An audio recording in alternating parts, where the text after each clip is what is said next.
Alright, welcome to round one. We've won the die roll, and I'm choosing to play first because our deck is aggressive. And I think this is a keepable hand. We have Forest, Plains, Llanowar Elves. It's not going to mulligan.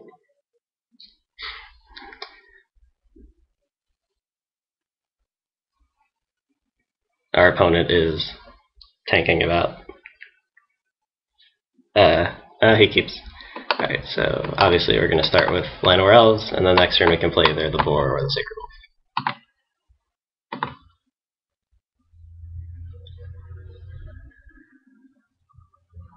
And see, I told you Ring Flush was good. Llanowar Elf down.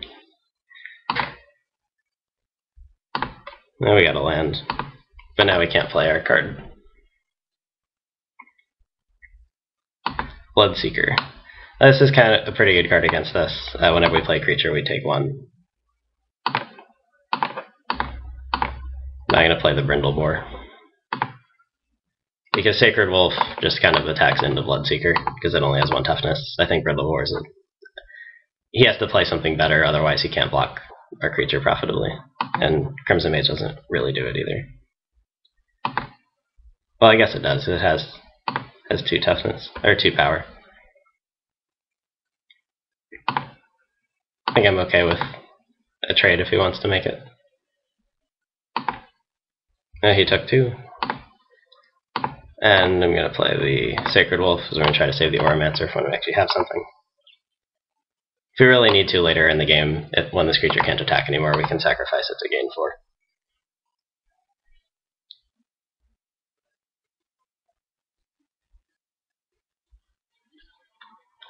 It'd be really nice to draw a land next turn. I could block that. Yeah, I'm going to take 2.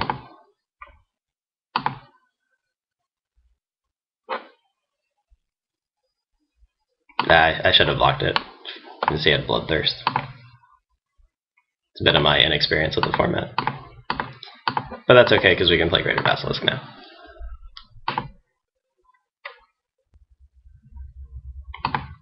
And we cannot attack because this creature has first strike. Yeah, I've only done a couple M12 drafts. Oh, he's actually attacking. Well, he's probably got something like Slaughter Cry. But I gotta block it. Make him use his trick if he has it. Chandra's Outrage. Okay. So our creature dies. Oh, and there's the overrun too.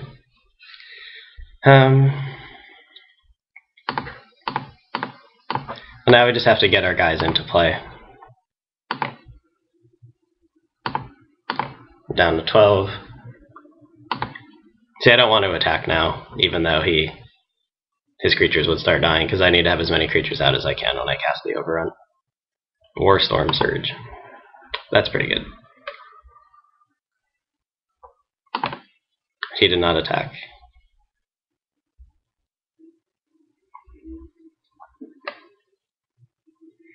Alright. So this is something we gotta be worried about when it comes into play. He only has 1 card in his hand, but if he gets another creature, it could kill one of ours. But I think what I'm going to do this turn is I'm just going to play the 2 creatures in my hand.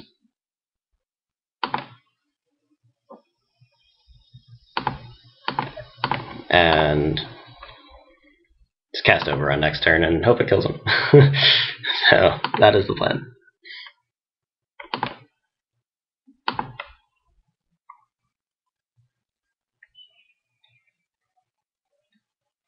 Goblin Tunneler. That's not a huge deal. Okay, well it is a big deal. It kills a Lawkeeper.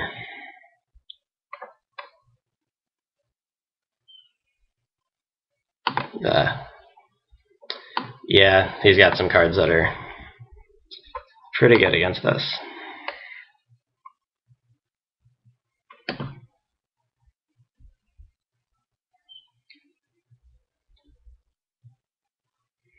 Okay, so now I have to do some math. So now if I cast Overrun, I'll have a 6 and 7 power creature, so I'll be attacking for 18, which is his life total. So he's going to have to make some blocks. But probably not enough blocks. He probably just have to block with one of his guys, and then he can swing back and almost kill me, because he has 3, 5, 6, 7, 8 if he blocks with one of his 1/1s. So that would mean he just needs to draw a creature, and Warstorm Surge will kill us. But it's really the only play that we have, so I'm just going to go for it.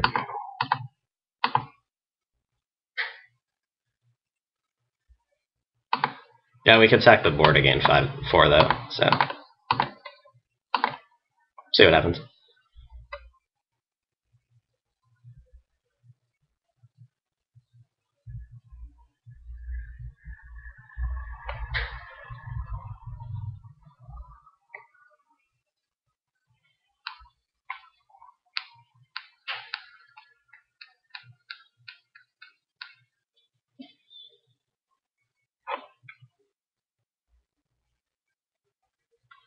Nah, it doesn't even matter how I order the blockers, because the first strike's going to kill him.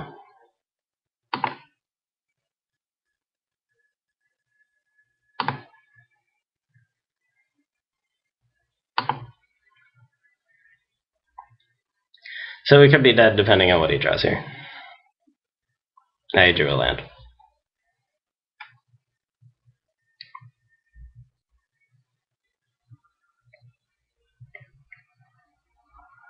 He's going to hit us for 4. We go down to 6. And we drew a Trollhide. That's a pretty good thing to draw right now. Obviously we're going to play it on the Rhino, so that we can attack through his guys. And now he has to make a block, or he is dead.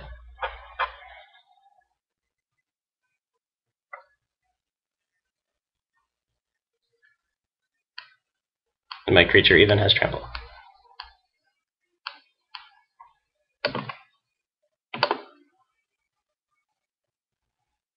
So make sure we deal just the 2 damage to Blood Ogre and 4 to him because of the trample. So he goes down to 2. We're at 6. He can attack us for 1, 2, 3, 4, 7. But we can block 3 and gain 4 life. So he can really only hit us for 4. So he'd have to draw. He has to draw a big creature and kill us with Warstorm Surge, basically. I'm holding this Plains just to make him think I have something, by the way, because I don't really need any more lands, so maybe it will dissuade him from doing something.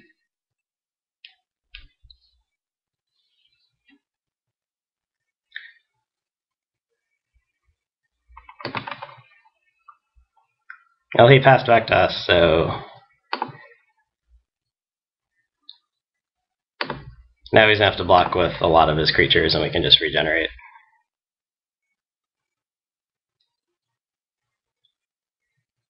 The only thing he could really have that would stop us here is Incinerate, because then it prevents my creature from regenerating.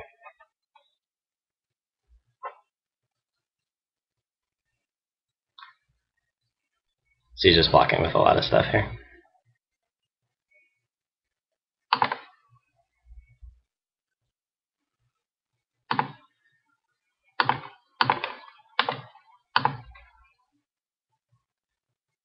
Just going to regenerate.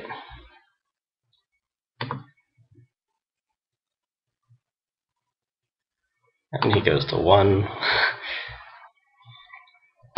Oh, we got a good shot here. He might. I said he might have enough to burn us out with Warstorm Surge. Nope, he conceded. So despite the fact that I didn't play that game particularly well, and the fact that he had a lot of good cards against us, we still won. That's how powerful Overrun is. So, and now we get to sideboard a little bit. So you can see that we saw from him, we saw the Bloodseeker. We saw the double Blood Ogre, so I'm going to have to be more careful about blocking, which you really should always be in this format. I just kind of had a brain fart there. Plummet does not seem useful. Celestial Purge is something that absolutely needs to come into the deck.